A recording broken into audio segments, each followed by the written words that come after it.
Hello friends, नमस्कार। स्वागत है आप लोगों का आपके अपने यूट्यूब चैनल परिवर्तन पे।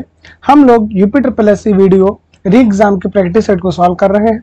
इन्हीं प्रैक्टिस सेट की श्रृंखला में आज हम लोग नया प्रैक्टिस सेट नंबर 5 ऐड करने वाले हैं, जिसमें हम लोग अपने हिंदी के क्वेश्चनों को चर्चा करेंगे। इससे पहले वाले मैंने आपको प्रैक्टिस सेट नंबर 4 को कंप्लीट करा दिया है, तो सभी लोग पानी की बोतल ले लीजिए, पेन और कॉपी ले लीजिए और मेरे साथ टेस्ट पेपर हल कर दीजिए और अपना स्कोर जो है कमेंट बॉक्स में जरूर बताइएगा। ये प्रैक्टिस नंबर 5 है। किताब का नाम है फ्रेंड्स घटना चक्र। ज़्यादा दिन बचे नहीं हैं, मात्र यहाँ से 14 दिन आपके पास बचे हैं आपको पेपर के लिए। तो जितना भी आप रिवीजन कर सकें, प्रैक्टिस सेट सॉल्व करें, वो करें। कुछ भी नया ज़्यादा पढ़ने की कोई भी आवश्यकता नहीं है, ठीक है। तो हिंदी प्रैक्टिस सेट सॉल्व कर रहे हैं हम लोग। अब देखते हैं इसका पहला प्रश्न क्या है। लिखा है, अपने विद्यालय के किसी मनोरंजक घटना का वर्णन करते हुए मित्र को लिखा गया पत्र किस कोटि के अंतर्गत आता है? शासकीय पत्र, अर्धशासकीय पत्र, व्यक्तिगत पत्र या व्यावसायिक पत्र। देखिए यहाँ पे जो पत्र होगा वो होगा फ्रेंड आपका व्यक्तिगत पत्र। कौन सा होगा? व्यक्तिगत पत्र, यानी जो आपका पर्सनल लेटर होता है उसी को हम लोग व्यक्तिगत पत्र कहते हैं। जो आप अपने माता पिता को, दोस्त को, सखा को लिखते हैं उसे हम लोग व्यक्तिगत पत्र कहते हैं। क्वेश्चन नंबर दूसरा है, हिंदी साहित्य का आधुनिक काल सामान्यतः कब से जाना जाता है? 1850 से, 1700 ईस्वी से, 1750 से या 1900 ईस्वी से? तो इसका जो राइट आंसर हो जाएगा वो हो जाएगा 1850। सन 1850 से ही आपका हिंदी का आधुनिक काल जाना जाता है। हिंदी को 4 भागों में बांटा गया है। सबसे पहला आता है फ्रेंड आपका आदिकाल, उसके बाद आता है आपका भक्ति काल, भक्ति काल के बाद आता है रीतिकाल और रीतिकाल के बाद आता है आपका आधुनिक काल। आदिकाल, भक्ति काल, रीतिकाल और आधुनिक काल। अगला क्वेश्चन है, निम्नलिखित में से विकल्पों में से कौन सा एक वचन है? दर्शन, नदी, घरों या लताओं। ध्यान रखिएगा फ्रेंड्स, दर्शन है आपका शब्द हो गया, आंसू हो गया, हस्ताक्षर हो गया। ये शब्द सदैव आपके बहुवचन में रहते हैं। इसका जो राइट आंसर है वो है नदी। नदी आपका एक वचन शब्द है, ठीक है। इसका क्या होता है? नदियां। क्या होता है फ्रेंड? इसका बहुवचन होता है इसका नदियां। क्वेश्चन नंबर अगला है 5 नंबर है, ऊपर कर लेते हैं। 5 नंबर क्वेश्चन को लगा लेते हैं। कंठ तालव्य कौन सा है? यानी जिसको बोलने में कंठ और तालु यानी जीव दोनों का प्रयोग आपका होता है। उ, र, ए या फिर अ। बात करेंगे अ की, तो ये फ्रेंड आपकी कंठ ध्वनियां है। वही बात करेंगे आप अगर रा और शा की, ये आपकी मूर्धन्य ध्वनियां है। कौन सी है? मूर्धन्य ध्वनियां है। वहीं आप बात करेंगे अगर उ की, तो आप जब उ बोलते हैं तो आपके ओष्ठ गोल हो जाते हैं और ए बोलने के लिए कंठ तालव्य का प्रयोग किया जाता है। ऑप्शन सी बिल्कुल सही जवाब है। शुद्ध शब्द छाटिए, कृतज्ञ, कृतज्ञ, कृतज्ञ या कृतज्ञ। तो इसका राइट आंसर हो जाएगा वो हो जाएगा सी। कृतज्ञ मतलब क्या होता है? जो किए गए उपकार को नहीं मानता है, इसी को हम लोग कहते हैं कृतज्ञ। शुद्ध वर्तनी शब्द का चयन कीजिए। इसका जो राइट आंसर है फ्रेंड वो हो जाएगा अतिशयोक्त। ध्यान रखिएगा, आपके दृष्टि आइस के फाउंडर डॉक्टर विकास दिव्य कीर्ति सर ने ही ये बताया है बच्चों की अतिशयोक्त में जो शाह होता है, ध्यान रखिएगा, ये जो शाह होता है ये सा बच्चा पूरा सा होता है, आधा शाह नहीं होता है। अगला क्वेश्चन हमारा संधि विच्छेद से है। तदापि का संधि विच्छेद कौन सा है? तदधन अपि, तथा धन पी, तथा धन अपि या इनमें से कोई नहीं। तो ऑप्शन सी बिल्कुल सही जवाब है। तथा धन अपि इज इक्वल टू तथा अपि, और इसमें आपकी दीर्घ स्वर संधि है। उज्ज्वल का सही संधि विच्छेद क्या है? उत धन ज्वल, उज धन ज्वल, उज धनवल या उज धन ज्वल। तो उज्ज्वल का जो सही विच्छेद है वो है उत धन ज्वल। ये चीज ध्यान रखिएगा आप, ठीक है। और उज्ज्वल आपका शुद्ध वर्तनी में भी पूछा जाता है। ये शब्द आपका शुद्ध वर्तनी में, क्योंकि इसमें जो दोनों जो जा होते हैं ये दोनों जो आपके आधे जा होते हैं, पूरे जा नहीं होते, इसीलिए आपका ये शब्द शुद्ध वर्तनी में भी पूछा जाता है। अगला क्वेश्चन देख लेते हैं, क्वेश्चन नंबर 9, 10 और 11। बैलगाड़ी में शब्द में समास कौन सा है? द्वंद्व, द्विगु, कर्मधारय या तत्पुरुष। तो बैलगाड़ी के लिए हम लोग क्या लिखते हैं? बैल के लिए गाड़ी, बैल के लिए गाड़ी। तो बैल के लिए गाड़ी यानी यहाँ पे हमारा कारक प्रयोग हुआ है, और जिनमें कारक प्रयोग होता है वहां पे आपका तत्पुरुष समास होता है। द्वंद्व समास में कौन सा पद प्रधान होता है? देखिए द्वंद्व समास जैसे कि आपका माता पिता, पुलिस चोर, है ना। ऐसे शब्दों को हम लोग द्वंद्व समास कहते हैं और इसमें आपके जो दोनों पद होते हैं प्रधान होते हैं। दुर उपसर्ग से बना शब्द निम्नलिखित में से कौन सा है? दुर्दशा, दुहाई, दूरी या दूर। तो इसमें आपने सुना ही होगा, मैंने आपको बोल के दिखाया। दुर्दशा हो गया आपका, दुर्जन हो गया, दुर्लभ हो गया, दुर्लभ हो गया। ये शब्द कैसे हैं? ये सभी शब्द आपके दुर उपसर्ग से बने हैं। आगे बढ़ते हैं, क्वेश्चन नंबर 12 लेते हैं फ्रेंड्स। अगर आपको वीडियो अच्छा लग रहा हो तो वीडियो को लाइक करके चैनल को सब्सक्राइब जरूर कर दीजिएगा। क्वेश्चन नंबर 12 है, इनमें से कौन सा उपसर्ग रहित है? रहित मतलब जिसमें उपसर्ग नहीं है। अत्यधिक, तो अत्यधिक में अति उपसर्ग है। विदेश, विदेश में वि उपसर्ग है। सुयोग में शु उपसर्ग है। और सुरेश जो है इसमें किसी प्रकार का कोई भी उपसर्ग नहीं है। कृत प्रत्यय किसमें लगता है? तो क्रिया के अंतों में लगने वाले प्रत्यय शब्दों को ध्यान के लिए, क्रिया जो शब्द होते हैं उसमें जो लास्ट में प्रत्यय लगता है उन प्रत्ययों को हम लोग क्या कहते हैं? कृत प्रत्यय कहते हैं। नेक्स्ट क्वेश्चन है, नीचे दिए गए विकल्पों में से तत्सम शब्द का चयन कीजिए। आम्र, दूध, शहीद या खिड़की। तो आम जो है ये आपका आम्र जो है ये आपका तत्सम शब्द है, ठीक है।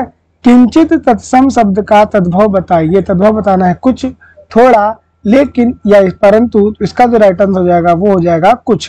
किंचित जो है वो कुछ का तत्सम है। आगे बढ़ा लेते हैं, क्वेश्चन नंबर 16 लगा लेते हैं। 16 नंबर हमारा, चाक शब्द का तत्सम रूप क्या है? चकवा, चाकू, चक्र या चक्र। तो चाक शब्द का तत्सम रूप है चक्र। और ये क्वेश्चन फ्रेंड आपका मेरी तरफ से इंपॉर्टेंट है, यानी ये आपका फंस सकता है। तद्भव शब्द है मानव, मनई, मनुष्य या मानो। तो जो मनई शब्द है ये आपका तद्भव शब्द है, ध्यान रखिएगा। बाकी सभी आपके कैसे शब्द है? तत्सम। जातिवाचक संज्ञा नहीं है। शैशव, लोहा, लकड़ी या पुस्तक। तो शैशव की बात करेंगे फ्रेंड, तो शैशव आपका एक भाववाचक शब्द है। कैसा है? भाववाचक। लोहा आपका कैसा है? लोहा आपका द्रव्यवाचक है। कैसा फ्रेंड? द्रव्यवाचक। वही लकड़ी भी आपकी द्रव्यवाचक है। पुस्तक आपका एक जातिवाचक है। हमसे पूछा क्या है? जातिवाचक नहीं है। तो इसमें तो 3 ऑप्शन नहीं है, तो इसको हम लोग क्या करते हैं? नहीं को गायब कर देते हैं और इसमें क्वेश्चन हम लोग कर लेते हैं जातिवाचक संज्ञा है, यानी ऑप्शन डी जो है वो हमारा करेक्ट हो जाएगा। जातिवाचक संज्ञा कौन सी है? पुस्तक। ठीक, हमसे नहीं पूछा था, हम नहीं, चूंकि इसमें है नहीं तो हम लोगों ने नहीं ही हटा दिया। चूंकि प्रैक्टिस सेट है, पेपर होता तो आपको नंबर आपके मिलते। बड़े बड़ाई ना करें, बड़े न बोले बोल, रहीमन हीरा कब कहे लाख टका मेरो मोल। रहीम द्वारा लिखी गई इन पंक्तियों में बड़े शब्द का प्रयोग जिस रूप में हुआ है, विशेषण, संज्ञा, सर्वनाम या क्रिया विशेषण। देखिए वैसे अगर बड़े देखेंगे तो विशेषण शब्द है, लेकिन जब कोई एक शब्द पूरे समूह को प्रदर्शित करता है, किसको? समूह को प्रदर्शित करता है, तो वहां पे जो होता है वो संज्ञा हो जाता है। जैसे हम लोग इंग्लिश में कहते हैं पुअर, अभी ये आपका एडजेक्टिव है, लेकिन जब इसके आगे हम लोग दा लगा देते हैं तो ये पूरा एक समूह को दर्शाता है, द पुअर, तो एक संज्ञा शब्द आपका हो जाएगा। आगे बढ़े, क्वेश्चन नंबर 20 है, बहुत अच्छा, वह बहुत अच्छा लड़का है में वह कौन सा सर्वनाम है? निश्चय, अनिश्चयवाचक, संबंधवाचक या निजवाचक। तो उन्होंने निश्चित ही कर दिया कि वह बहुत अच्छा लड़का है, तो आपका निश्चयवाचक सर्वनाम इसमें हो जाएगा। कबीर कल बहुत सुंदर दिख रहा था। उपर्युक्त वाक्य में रेखांकित शब्द में व्याकरण की दृष्टि से क्या है? यानी सुंदर शब्द हमारा क्या है? संज्ञा है, सर्वनाम है, कारक है या विशेषण है? तो सुंदर जो शब्द है फ्रेंड वो आपका विशेषण है। वही बात करेंगे आप बहुत की, तो बहुत शब्द आपका यहाँ पे प्रविशेषण है। और प्रविशेषण किसे कहते हैं? वे विशेषण शब्द जो आपके विशेषण की ही विशेषता बताते हैं। सुंदर यानी बहुत सुंदर, तो ऐसे शब्दों को हम लोग प्रविशेषण कहते हैं। आगे बढ़ा लेते हैं, नेक्स्ट क्वेश्चन आता है हमारा 22। बालक इस पुस्तकालय में पढ़ रहा है, वाक्य में क्रिया क्या है? संयुक्त, सहायक, अकर्मक या सर्वकर्मक। तो पढ़ रहा है, और पढ़ना जो हमारी है वो कैसी क्रिया है? वो हमारी सकर्मक क्रिया है, यानी ऑप्शन डी बिल्कुल सही हो जाएगा। निम्नलिखित में से अवयव है वर्तमान तथा नया या सुंदर। अवयव क्या होता है? जिनमें आपका लिंग का, वचन का, काल का, किसी का भी प्रभाव नहीं पड़ता है। काल का प्रभाव नहीं पड़ता, ऐसे को हम लोग क्या कहते हैं? अवयव शब्द कहते हैं। जैसे राम तथा मोहन जा रहे थे। ठीक, राम तथा मोहन जा रहे हैं, राम तथा मोहन जाएंगे। ठीक, राम तथा राम की बहनें जाएंगी। न लिंग, न वचन, न काल, किसी का भी प्रभाव नहीं पड़ता है। ऐसे ही शब्दों को हम लोग अवयव शब्द कहते हैं, यानी ये विकारी शब्द नहीं होते। ये कैसे होते हैं? ये होते हैं आपके अविकारी शब्द। अथवा व्याकरण की दृष्टि से क्या है? जैसे तथा है वैसे ही आपका, माफ कीजिएगा यहाँ पे अवयव है, अन्वय लिखा था वहां पे, वैसे ही आपका अथवा भी क्या है? आपका अवयव है। ऑप्शन डी जो है फ्रेंड इसका सही ऑप्शन हो जाएगा। 23 और 24 में दोनों अवयव है। अमृत का पर्यायवाची निम्नलिखित में से कौन सा है? अनंत, त्रिदश, अंशु या पीयूष। तो अमृत का जो हो जाएगा वो हो जाएगा फ्रेंड आपका पीयूष। अमृत को और भी देख लेते हैं, जैसे सुधा है आपका, ये अमृत का ही पर्यायवाची होता है। ठीक, अमी है, ये भी आपका अमृत का पर्यायवाची होता है। पीयूष भी आपका अमृत का ही पर्यायवाची होता है। आगे बढ़ा लेते हैं। क्वेश्चन नंबर 26 है, कौन सा शब्द चतुर का पर्यायवाची है? ये वेरी वेरी इंपॉर्टेंट क्वेश्चन है फ्रेंड्स, और ये आपका इस बार जो लेखपाल हुआ था लास्ट ईयर उसमें भी पूछा गया था, लेखपाल 2022 में। चतुर का निम्न में से कौन सा पर्यायवाची है? कंचन, वयस, पामर या नागर। तो जो नागर शब्द है ये आपका चतुर का पर्यायवाची होता है। चतुर के और कौन कौन से पर्यायवाची हो सकते हैं? तो प्रवीण आपका चतुर का पर्यायवाची है। कुशल आपका एक चतुर का पर्यायवाची है, कुशल आपका चतुर का पर्यायवाची है। दक्ष आपका एक किसका पर्यायवाची है? चतुर का ही पर्यायवाची है। आगे बढ़े। नेक्स्ट क्वेश्चन है, अल्पज्ञ का विलोम शब्द क्या है? विज्ञ, विशेषज्ञ, बहुज्ञ या अज्ञ। तो अल्पज्ञ क्या हो जाएगा? बहुज्ञ। अल्पज्ञ मतलब जो थोड़ा जानता है, और बहुज्ञ मतलब जो बहुत चीजें जानता है। प्रवर का विलोम क्या हो जाएगा? अंतिम, अवसर, अप्रशत या प्रसर। तो प्रवर का हो जाएगा अवर। रामायण और महाभारत का समय खाली जगह हो गया है, पर यह ग्रंथ अभी तक नए है। अतीत, अभिभूत, अविनीत या कालातीत। ये क्या हो जाएगा? कालातीत। यानी कालातीत मतलब क्या होता है? जो समय बहुत ज्यादा बीत गया हो, जो समय बीत गया हो। यानी रामायण और महाभारत का समय बीत गया है, लेकिन इनके ग्रंथ आज भी आपके मौजूद हैं। क्वेश्चन नंबर 30 है, देश रक्षा के लिए प्रत्येक नागरिक को रहना चाहिए। संबंध, उद्यत, उद्धृत या प्रबुद्ध। तो इसका क्या हो जाएगा? उद्यत, क्योंकि उद्यत मतलब क्या होता है? तैयार। ठीक, देश की रक्षा के लिए प्रत्येक नागरिक को तैयार रहना चाहिए। पृथ्वी, ग्रहों, तारों आदि का स्थान वाक्यांश के लिए उचित शब्द क्या होगा? समंदर, अंतरिक्ष, धरती या विश्व। तो इसका क्या हो जाएगा? अंतरिक्ष हो जाएगा। यानी पृथ्वी, तारों, ग्रह आदि जहां पे होता है उसको हम लोग एक शब्द में अंतरिक्ष कहते हैं, यानी इंग्लिश में जिसको हम लोग स्पेस बोलते हैं। वन में लगने वाली आग क्या है? वेरी वेरी इंपॉर्टेंट क्वेश्चन है फ्रेंड। वन में लगने वाली आग को हम लोग कहते हैं दावा अग्नि, जन लिखिएगा। और पेट में लगने वाली आग को हम लोग जठर अग्नि कहते हैं, क्योंकि हम लोगों के पेट से जो रस निकलता है वो जठर रस निकलता है, इसीलिए इसको हम लोग जठर अग्नि कहते हैं। क्वेश्चन नंबर 33 है, आडंबर बहुत किंतु वार्षिकता कुछ भी नहीं। आडंबर मतलब होता है लाई लिपस्टिक बहुत सारी लगा ली लेकिन चेहरे से सुंदरता नहीं है। तो इसके लिए कौन से लोकोक्ति शब्द करेगा? आंख का अंधा नाम नैनशुक, नहीं तो नहीं हो सकता। ऊंची दुकान फीके पकवान, हाँ ये हो सकता है कि दुकान तो बहुत ऊंची लेकिन उसके पकवान जो है बहुत ज्यादा फीके आपके रहते हैं। आगे बढ़ा लेते हैं। नेक्स्ट क्वेश्चन हमारा, दूध का दूध और पानी का पानी करना। मुहावरे का अर्थ क्या है? उचित निर्णय लेना, पक्षपात निर्णय लेना, मिलजुल कर रहना या दूध स्पेक्टर होना। तो दूध का दूध और पानी का पानी होने का अर्थ होता है उचित निर्णय लेना। यानी आप जब दूध का दूध अलग कर देते हैं और पानी को अलग कर देते हैं, यानी आपने उस निर्णय में किसी भी प्रकार का पक्षपात नहीं किया है। आंख का अंधा नाम नयन सुख, लोकोक्ति का सही अर्थ क्या है? गुड़ के अनुरूप नाम होना, गुड़ के विरुद्ध नाम होना, मूर्ख होना या मूर्खों में कुछ पढ़ा लिखा होना। तो गुड़ के विरुद्ध नाम होना, यानी आंख का अंधा, आंखों से दिखता नहीं, नाम रखे हैं नाम नयन सुख। अगला 36 नंबर क्वेश्चन है, पिता ने समझाया कि सदा सत्य बोलना चाहिए। यह वाक्य का कौन सा उदाहरण है? पिता ने समझाया कि, तो कैसा हो जाएगा? मिश्र वाक्य आपका हो जाएगा। शुद्ध वाक्य पहचानिए। मेरी 5 बहनें और 1 भाई हैं। गलत हो गया, क्योंकि पहले एक वचन आएगा, उसके बाद आपका बहुवचन आएगा, यानी एक वचन के बाद में आपका बहुवचन आता है। मेरी 5 बहनें, यह भी वही चीज हो गई। मेरा 1 भाई और 5 बहनें, ये सी ऑप्शन जो बिल्कुल सही हो जाएगा। मेरे 1 भाई और 5 बहनें हैं। मैं खाता हूं का कर्म वाच्य क्या होगा? मुझसे खाया जाता है, मेरे से खाया जाता है, मुझसे खाया नहीं जाता या मुझसे खाया जाता है। तो इसका ऑप्शन डी हो जाएगा, मुझसे खाया जाता है। नेक्स्ट क्वेश्चन है फ्रेंड हमारा 39 नंबर। वह मुझसे अलग रहता है। वह मुझसे अलग रहता है रेखांकित शब्द के आधार पर बताइए कि मुझसे में कौन सा आपका कारक है? संप्रदान, अपादान, करण या अधिकरण। मैंने आपको बताया था, कर्ता ने कर्म को करण से, संप्रदान के लिए अपादान से अलग होने के अर्थ में। तो मुझसे अलग रहता है। सप्ताह में 7 दिन होते हैं। प्रस्तुत वाक्य में दिन शब्द है पुल्लिंग, स्त्रीलिंग, उभयलिंग या कुछ भी नहीं। तो इन्हें बता दिया होते हैं। तो दिन शब्दों में आपका होते लगा हो, यानी अच्छे दिन चल रहे हैं। अच्छे दिन चल रहा है मतलब आपका ये कैसा हो गया? पुल्लिंग हो गया।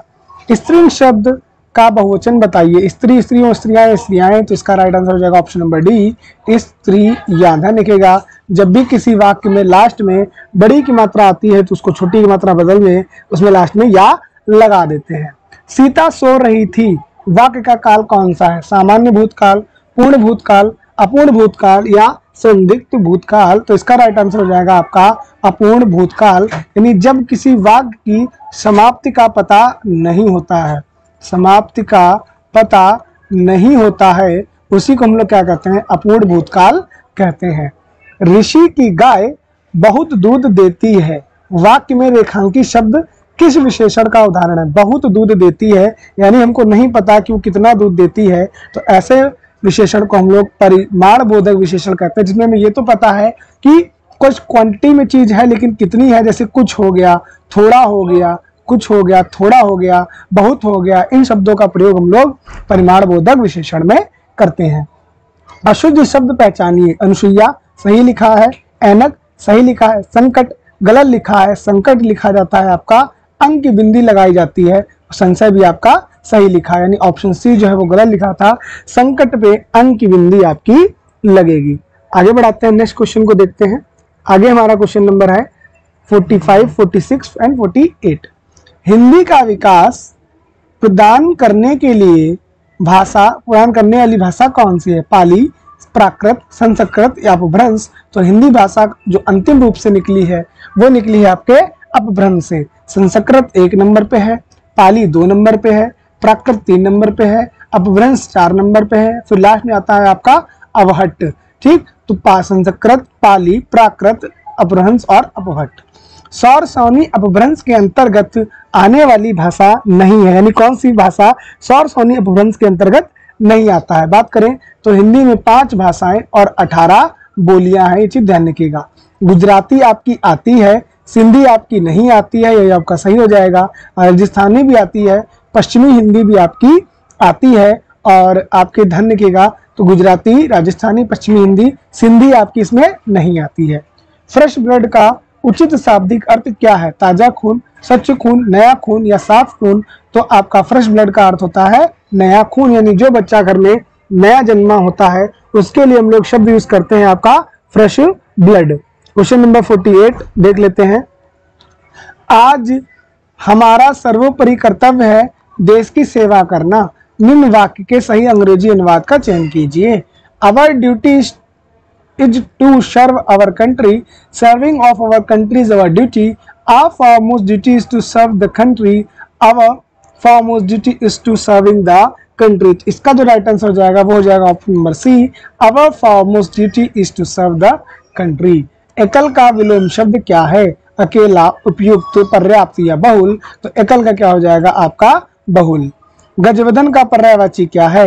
ये तो आपका पेट 2021 में पूछा गया था बेटा कि गजवदन का पर्यायवाची क्या है? विष्णु नहीं होता है, गणपति होता है। गजवदन हो गया, विनायक हो गया, गजराज हो गया, ठीक है, ये सब आपके गणेश जी के पर्यायवाची होते हैं। ये फ्रेंड्स हम लोगों ने अपने 50 क्वेश्चंस को पूरे किए हैं। अगर आपको ये सेट अच्छा लग रहा हो तो आप वीडियो को लाइक करके चैनल को सब्सक्राइब कर दीजिएगा। मिलते हैं अपने नेक्स्ट वीडियो में, तब तक आप सभी लोग अपना ख्याल रखिएगा, पढ़ाई करते रहिएगा। तब तक आप सभी लोगों का बहुत बहुत धन्यवाद।